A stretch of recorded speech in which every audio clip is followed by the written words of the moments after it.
My name is Kim Cole, and I am an educational consultant in the Patton East office.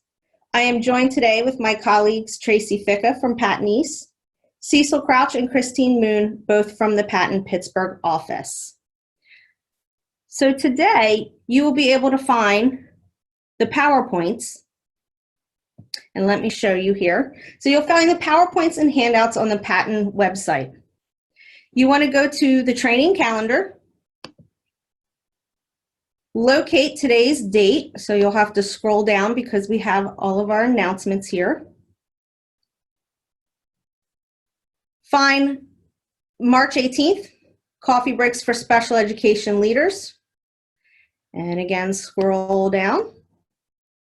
And under event info, event files, you will find today's PowerPoint, a worksheet to go along with today's PowerPoint and webinar, and also the flyer for the coffee breaks. All right, let's switch back over here to our PowerPoint.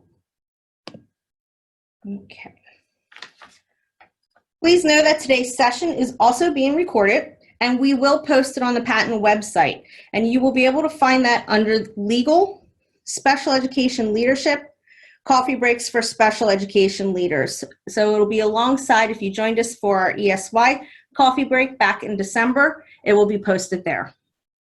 So at this time, everyone should be muted. If during the webinar you have a question, please use the chat feature. The mission of Pennsylvania Training and Technical Assistant Network is to support the efforts and initiatives of the Bureau of Special Education and to build the capacity of local educational agencies to serve students who receive special education services. Our goal is for each child to ensure individualized education programs, or IEP teams, begin with the general education setting with the use of supplementary aids and services before considering a more restrictive environment. So why do we calculate an FTE? We do this for special education planning, cyclical monitoring, and for staffing purposes. So let's dive into these a little bit deeper.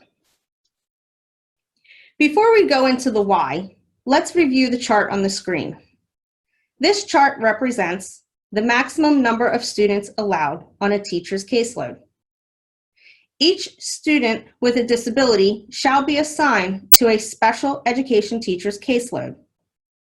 The link provided at the bottom of the screen will take you to the side-by-side regulations for IDEA and PA Chapter 14. Please note that on a side note, a school district may request approval for a caseload chart that varies. We will not go into this today, but know that additional documentation and justification will be required, and you can find that in the Chapter 14 PA regulations. So let's take a look at the special education plan. As you're aware, the special education plan is one of the 6 report sections nesting in the comprehensive plan and should be aligned with the strategic plan. This plan must be completed by all LEAs every 3 years, with the exception of charter schools, which complete an annual report. It's important to note that information from prior year submission of the special education plan will pre-populate over. So let's take a look and go into each area of this special education plan. When completing the special education plan, you are asked to identify a position. For this example, we will say this is position number 5 in the LEA. The operator is the school district. And for program details, the type would be the identification as class or position, and the implementation date would be when you are proposing for this position to take effect. If there is a reason for a proposed change from what was previously entered in your last special education plan, you will enter it here and state the reason for a proposed change. And you will make a comment on the chart prior to your submission. The district shall provide that's my fault. The reason that you will have for a proposed change would be a response to a district need, an improvement of inclusion methods to reduce full-time to supplemental supports, and in order to be in compliance with caseloads maximum as directed by PDE. So that would go in if you're changing your implementation date from your special education plan that was submitted 3 years prior, you would have to add your justification statement here. When we look at program segments, the type of support would be itinerant, supplemental, or full-time. The type of support for a particular class for reporting purposes is determined by the educational placement that appears on the IEPs of the majority of the students in that class. So for example, if a majority of the students in the class receive itinerant supports, we would label this as itinerant for that type of support. Your level of support would be autistic support, learning support, life skills, emotional support, etc. Again, based upon the support provided for the majority of the students assigned to the class. The age range is the range of students within the class. If you need to provide justification on age range variances, you will also add this information before moving to the next section. So maximum age range is 3 years for K through 6 and 4 years K through 7 through 8. Caseloads is where you would refer to the Chapter 14 regulations for maximum amount of students allowed, which then leads us to our FTE equivalency. So this could be a 1.0, a 0.8, 0.5, 0.25, depending on how you are calculating the position. We will go into calculating a little later. When we move to the locations, this would be the actual building of the class. The level is either elementary school building, a middle school building, a high school building. And age range is a building in which general education programs are operated. Let me see if we have any questions so far. Okay.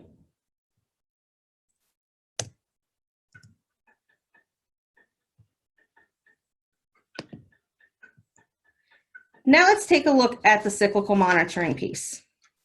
So in accordance with Individuals with Disabilities Act, IDEA, and Chapters 14 and 15 of the State Board Regulations, PDE provides general supervision over all public schools, school districts, and other public education agencies within the state to ensure that each student with a disability receives a free, appropriate public education, and that each family has the benefits of a system of procedural safeguards.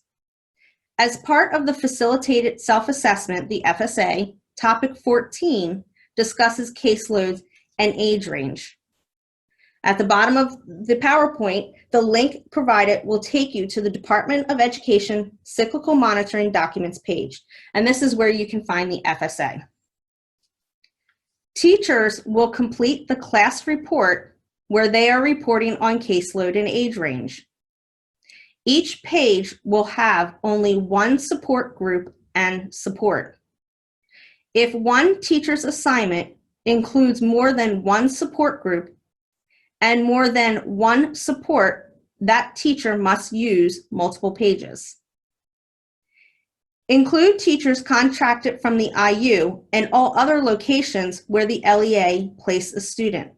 However, do not include teachers providing special education services to students at approved private schools. If a teacher is providing services in multiple buildings or multiple LEAs, the teacher's entire caseload must be shown. Remember, each student is to be counted on a teacher's caseload. Students should only be on one teacher's caseload with the exception of speech. If a teacher has multiple programs, he or she must fill out a table for each one. For example, supplemental learning support and itinerant emotional support. This applies even if it is with the same category. For example, a 0.25 full-time ES teacher and a 0.5 supplemental ES teacher. So that teacher would need to fill out 2 teacher caseload reports. For speech, the speech teacher completes a caseload report, and the special education teacher does as well. This is the only situation where kids can be duplicated. If a student receives speech-only services, that student would go onto the speech teacher's roster.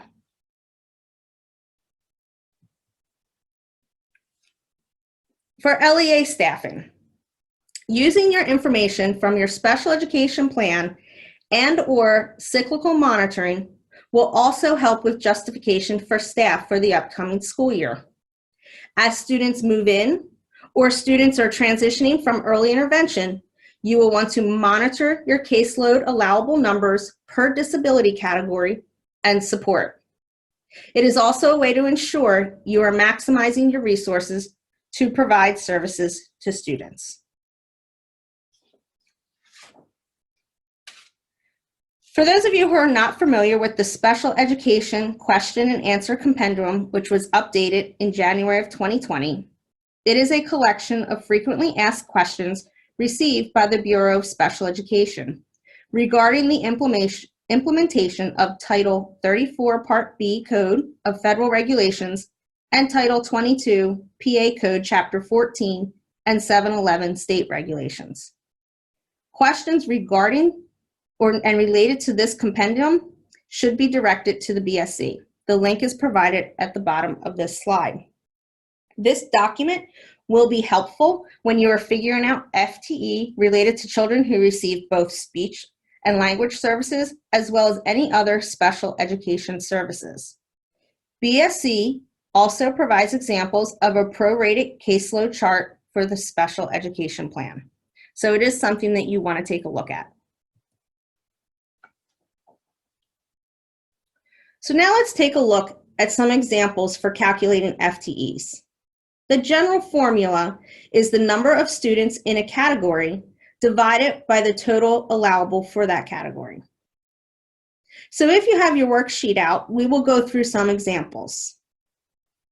Before we move on to example 1, let's talk about if you have an identified 1.0 FTE position that needs to be adjusted in order to be in compliance with caseloads.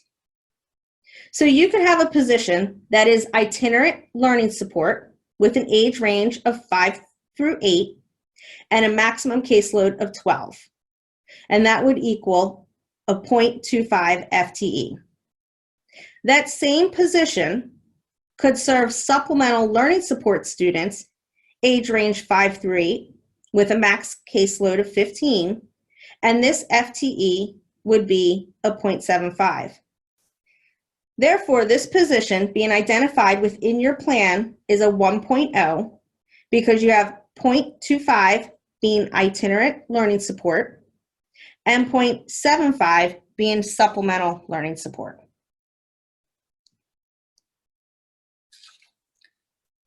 So here we are looking at a teacher's caseload where he or she supports supplemental learning support. He or she has 10 students, and we know the maximum allowed is 20 students.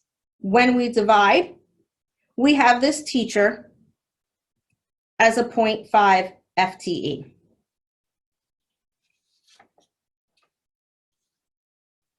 So now let's try this one together. If we identify the type and level of support,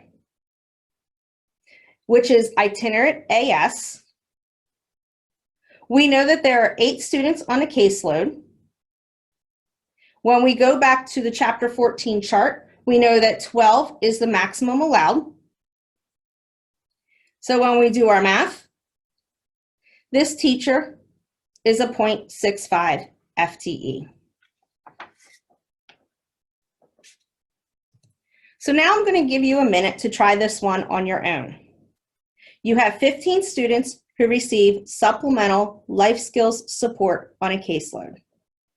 Using the formula, students on a caseload divided by the maximum allowed, what would be your FTE?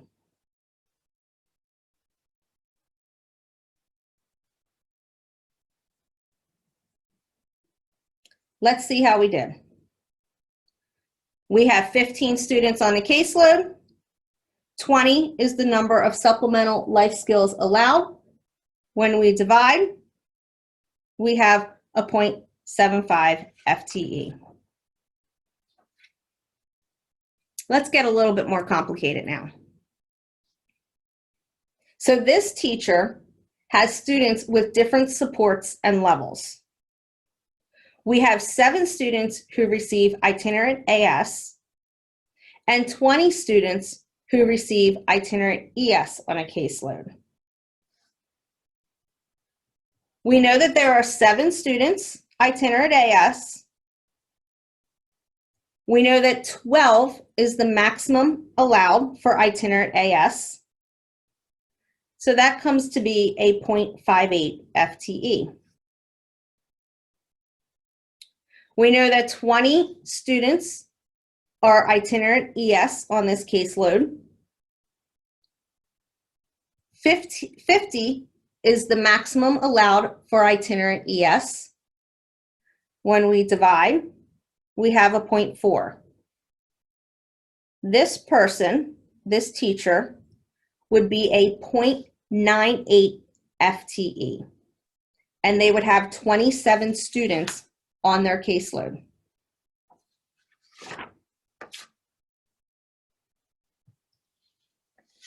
Let's take a look at example 5. Try this one on your own. What is the FTE calculation?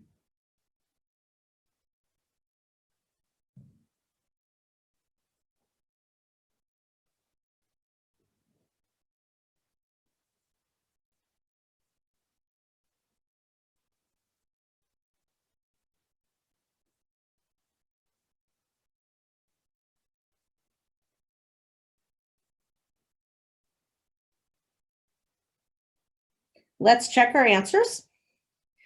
We have 15 students getting supplemental learning support. We know that 20 is the number allowed for supplemental learning support. When we divide, we have a 0.75 FTE. We also know that this teacher has 12 students getting itinerant learning support on their caseload. The maximum allowed is 50. When we divide, we have a 0.24. We add them together, and we have a 0.99 FTE. And this teacher has 27 students on their caseload.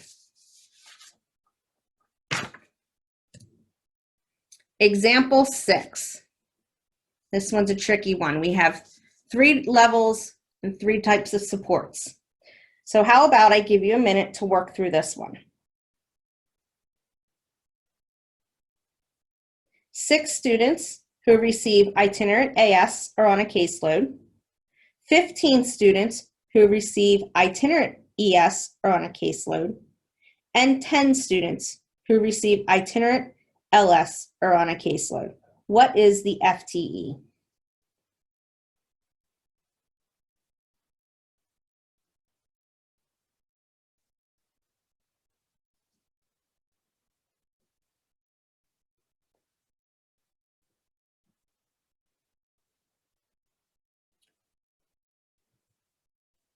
For AS, we came out to have 0.5 FTE because we have 6 students getting itinerant AS divided by 12, which is the maximum allowed for itinerant AS.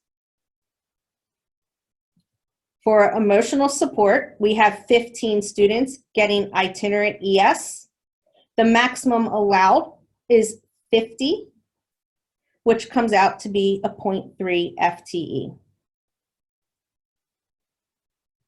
We also have itinerant learning support.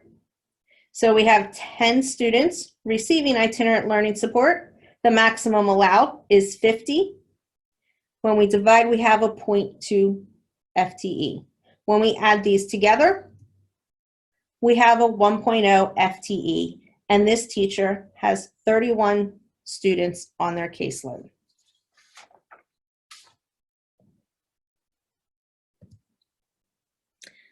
Example 7 deals with speech. So we have 62 students who receive speech language support on a caseload. Speech is the only category where students can be shared. So if any of these 62 students were on the caseload for a learning support teacher or any other type of support teacher, they would be included in their calculations as well. When we figure out the speech FTE, we have 62 students receiving speech language support. The maximum allowed is 65. When we divide this, we have a 0.95 FTE. And again, just a reminder that speech is the only category where students can be shared.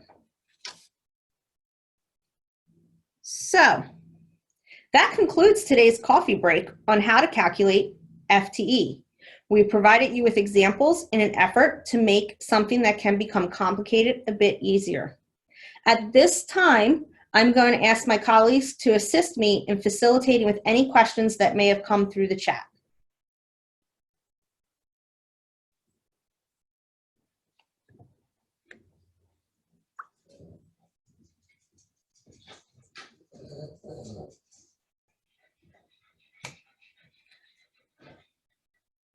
I'm not seeing any questions. There was one question that I was contacted about prior. Do we do FTEs for OT and PT? And that answer is no. Again, I would refer to some resources that we provided for you today. And if we can be of any assistance moving forward, please feel free to reach out to us. We know that many of you were not able to join us, so this is being recorded, so please share amongst your colleagues. We are still working, so please feel free to email us at our contact on the screen. We hope everyone is safe and have a wonderful rest of the day. Thanks.